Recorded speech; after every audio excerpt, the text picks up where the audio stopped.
Joining us now is Gayle King and Jamie Wax. Gayle, let me just start with you because I feel as though both your interview and the movie itself really kind of display the fact that there is always a story behind the story. Yes, Elaine. You know, people have heard about Yes. NWA. Why do you Yes. think their origin story is so clearly compelling for audiences? I mean, $56 million this weekend. Well, that's the thing, and I think that you get to see it puts in context because people hear the lyrics and they're like, you know, they're a little, it makes you a little leery.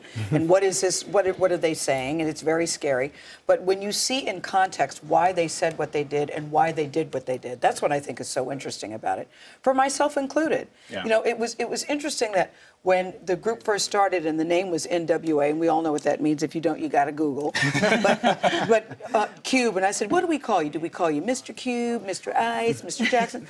He said, you know, when he was first told that was the group name, he goes, no one's going to remember initials. I don't like initials. No one's going to remember initials. They'll think of LTD, Love Unlimited. Right. But then he heard what it meant, and he goes, okay, I get it. Yeah. It works. It works. You know, interesting, Gayle. I love the part where you asked him about what's going on in 2015 today. Yes. When I bought that album in 1988, I remember, like, I'd never heard anything like it before. Because up until that moment, rap was MCs dissing each other at the mic. That's right. You know, Rappers Delight. My parents owned that album. That was like a novelty album, right? All of a sudden, this comes out, and a Filipino kid in my neighborhood, I grew up in a very homogenous town. He brought this into the room, and he was like, listen to this. And I listened to the lyrics, you know, and Ice Cube sings a part in it where he says, messing with me because I'm a teenager with a little bit of gold and a pager, searching my car, looking for product, thinking every black person is selling narcotics.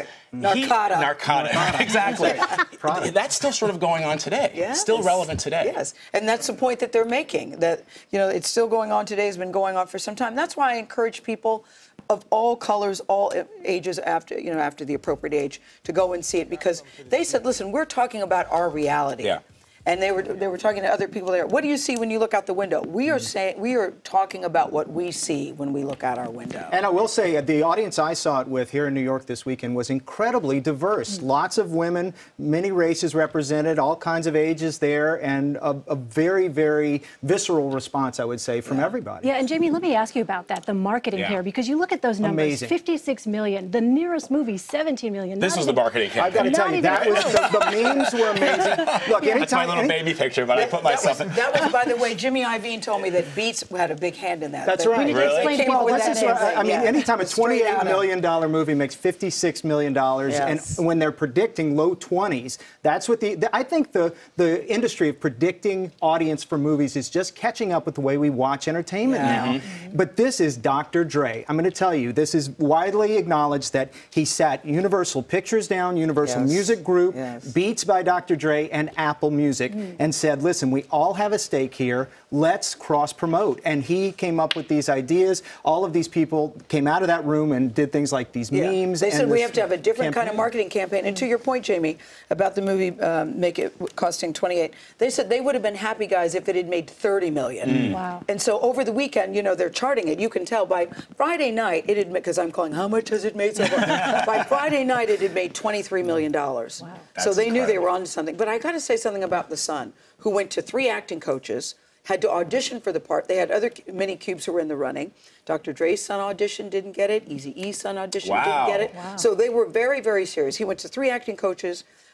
Took him 2 years, and he said, but when he put on that Jerry Curl wig, which, by the way, it's a wig. It's a wig. Cost $15,000, Vlad. What? So we cost $15,000. You just go get an S-curl is what I used to do. I thought it was Elijah Wood's wig from The Hobbit. It was a $15,000 wig that he still kept. He said, I put that on, and I feel like Superman. It's like my I can channel my dad in this. That's great. Wow. And the whole film is well cast. Yes, I mean, Jason Mitchell does an incredible job as Eazy-E. I think there's some potential for some awards there when award season comes up. That'll be interesting, because we're already talking about that, and I hear mixed things. No, that'll never get an award. It certainly deserves an award. You know, it's the kind of film I don't think people expected to be of this quality. Yes. I think it could have been of a lesser quality and still found an audience and made its 30 million. But actually, they reached far, and I think they achieved what they were going for. Because the album and the group is so iconic. There's no doubt that they are up there with one of the greatest groups in popular music history in the United States. And they may not have known it when they started out, But right now, as they look in the audiences, 56 million, people still buying those records, people rapping those songs, little kids that were not around in the 80s. Yeah. The messages that resonate today. No, Cube said to me, I love being upset.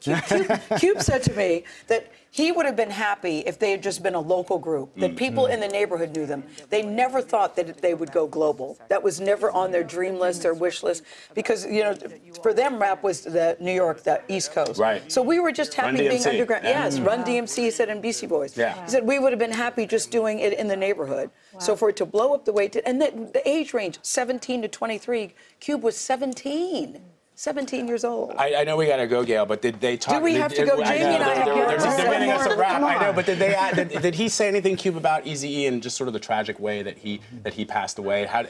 Would they have loved to have seen him? Oh yeah. And I mean, and to see in the movie that they were about to get back together, you know, because they had a rift in the group, but they were getting back together, and that's something that they all really miss. That he left us so early. You got to go see it. That's the message. Have you seen it, Glenn? No, I'm going after I'm done here. I would have thought that you would have gone ready to go, weekend. but the problem was that during the weekend, I had so many things to do. And I was like, I also am very particular about movies, and I don't want people talking, and I want to focus and take my little notes. Well, when you go to the movies, other people are there. That's right. Have you seen it? I saw a Broadway musical this weekend instead. Okay, so you got to go. Yeah, I will see it. It's well worth seeing. It really is. That is the plan. Gayle King and Jamie Wax, thank you so much for coming by, guys. We love having you. See you.